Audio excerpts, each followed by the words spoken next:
তোর মা কই? ওই যে মা রান্না করে। তাইলে আপনার মাসুম বাচ্চার মাথায় হাত রেখে কোন এইবার আপনি আপনার ভোটটা আমাকে দলের মার্কায় দেবেন। আজকের মধ্যে এই পড়াটা শেষ করতে হবে। কালকে বই পড়া ধরতে হবে। তাড়াতাড়ি আসেন। কি ব্যাপার, বাড়িতে কি কেউ নাই?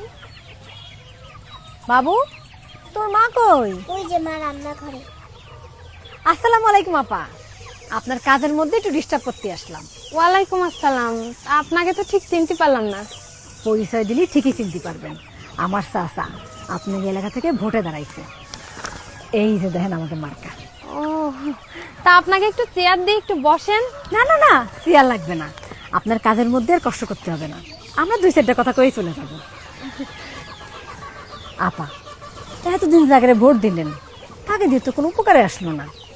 এইবার সুযোগ আইছে নিজের ধর্মের দল রে ভোট দিয়ে ক্ষমতায় আনা। একবার আমাকে দল ক্ষমতায় আসতে পারলি দেখবেন চারিদিকে শুধু আল্লাহর রহমত আর রহমত। আপা, আপনি কি চান না আমাকে দেশটা আল্লাহর রহমতে ভরে যাক? তা তো অবশ্যই।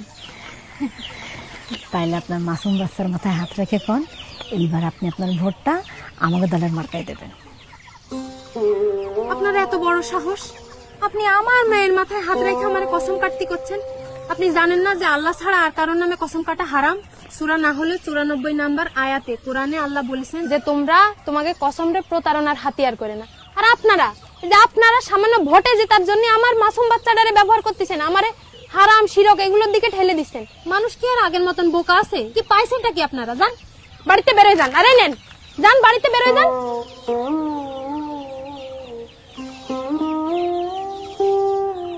আমার ভোট আমি কোনো প্রতারক, মুনাফিক কিংবা ধর্মের অপব্যাখ্যাকারীদের দেব না, কখনো না।